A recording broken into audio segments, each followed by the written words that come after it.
After years and years and years of delays, as well as a studio acquisition, The New Mutants is actually coming out in theaters this week. So that raises the question, who are the New Mutants? So let's talk about it.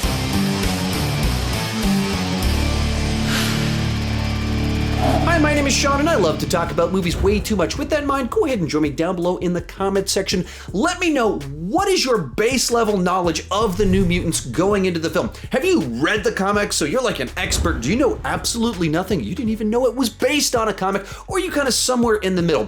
For me, I have a pretty good knowledge of the X-Men, but a very shallow knowledge of the New Mutants themselves, so I brought in my buddy Andy to let me know about who the New Mutants are. And as we went into this, we didn't plan to dress the same. He just showed up at my house wearing the same shirt as me. So, Andy, thanks for actually, let's not touch because the world is kind of in a weird state right now. Let's keep our distance just a little bit. So, Andy, how you doing? I'm doing well. Thanks for having me on, Sean.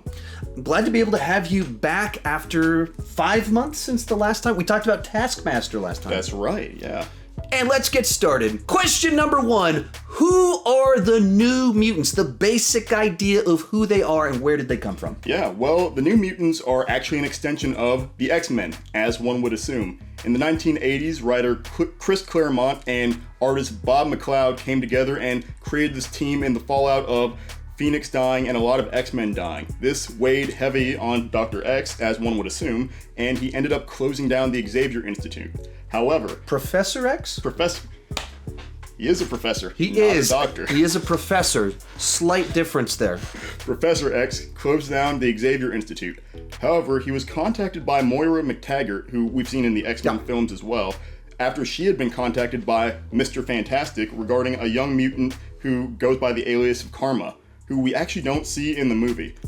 Jean Coy Man, I think is her name. She's a Vietnamese girl, and she had the ability to possess other mutants mentally. We don't see her in the movie. It looks like she's kind of been replaced with Magik, but either way, this prompted Professor X to reopen the Xavier Institute, but with the mindset of just training and raising mutants, younger mutants, to be able to use and control their powers, not sending them off into combat.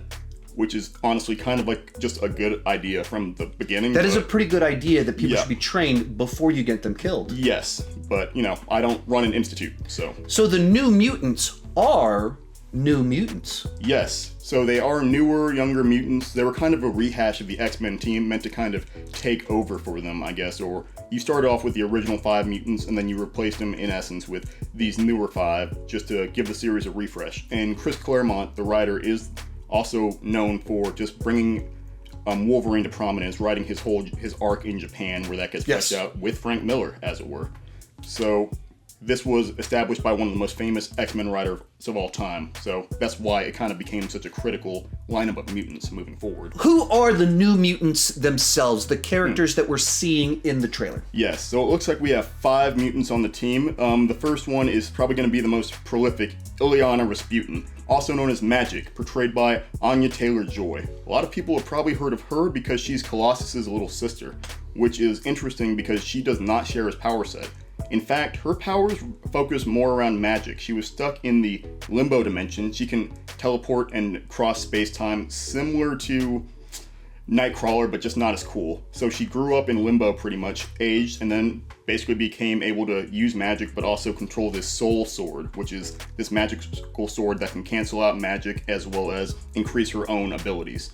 We see that in the trailer when she's got this cool glowing sword in her hands. Then we've got Roberto da Costa, aka Bobby. He's Sunspot, and Sunspot's abilities are pretty cool in that he can absorb and charge sunlight, kind of like what we talked about with Miss Marvel, where he absorbs sunlight and can increase his strength.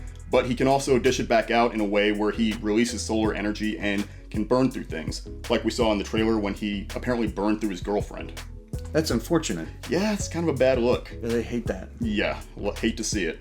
We move on to Sam Guthrie, who's an American kid, and he's known as Cannonball. He's got the ability to, basically just become a cannonball or a wrecking ball. He can charge up kinetic energy, then just rocket himself, and he's pretty much invulnerable in this state.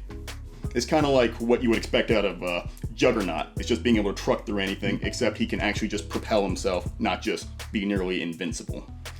Moving on, we have Dani Moonstar, also known as Danielle Moonstar or Mirage. She's got the ability to create illusions, usually based off of people's worst fears. Since they're taking this movie in kind of, I guess, a horror direction, that's going to be pretty critical because she can, well, once again, she can conjure up fears, and that's going to be critical for fighting this demon bear. Now we have Rain Sinclair, also known as Wolfsbane. She's a religious girl who ends up being able to turn into a werewolf pretty much. Nice. Except she can kind of have these interstitial phases, so she can either go full-on wolf or kind of half wolf, half human hybrid, which we also see in the trailer. However, once she turns into a wolf, or the closer she gets into that, the less she's able to control herself or communicate with other humans. This is part of why her relationship with Dani in the trailers is kind of highlighted, because Dani can also telepathically communicate and can thereby talk to her while Rain is becoming an animal. And then the antagonist for this film is something known as the Demon Bear, or that's what's been alluded to. He was one of the first major villains for the New Mutants.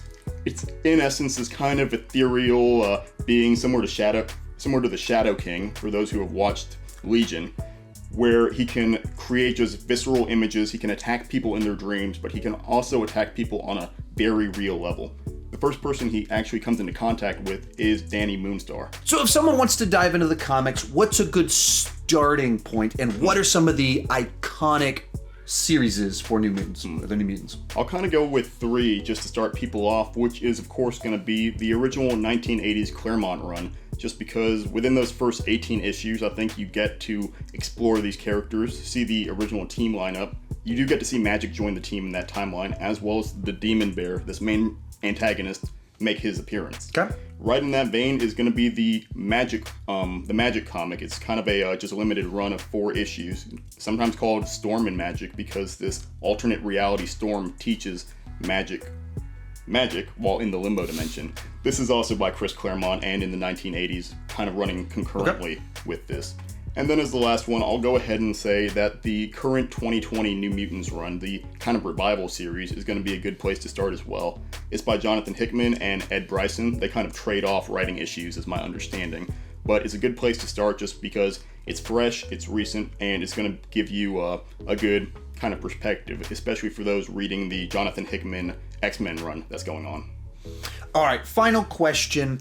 Is there any other interesting tidbits you can share with us to help us understand the movie or give us some perspective on what to expect? My biggest one, I mean, for me personally is, well, I guess there's 2 things that I'm very curious about. Is one, Mr. Fantastic is the one who reaches out to Moira McTaggart in order to have Karma, who we don't see in the movie, go to the Xavier Institute to seek help on how to understand her powers. So this is kind of a good opportunity to lead into a Fantastic Four connection, but I'm not sure if they're going to capitalize on that. Yeah, I can't imagine them doing that with them with this movie having been shot 3 or 4 years ago. Right. Makes it really tough for anything like that to happen. I mean, that's another point, is I think this movie might have been planned as like a trilogy or a series to begin with. There was a lot of just confusion on, I guess, the direction and the tone they wanted to take with this. So it could end up either A, just being a flat out good movie. It could end up being a Venom where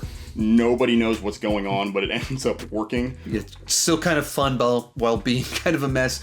And it's a movie that feels like a victim of the Fox acquisition. Absolutely. Because they had a thing they were working towards, and then it's like, it's not really possible in light of this other stuff that's happening with the company overall. Well, I mean, as long as it's better than Dark Phoenix or X-Men 3 Last Stand, I'm good to go. We'll see. Actually, we will see in just a few days when we go see this one in the theaters. Let us know what you think about the New Mutants, your knowledge of them down below in the comment section. You can check out Andy's channel at that link down below. We've done a few of these videos before. You can check them out right over there in that playlist. Thank you so much for watching. Thank you so much for joining me, and keep talking movies too much.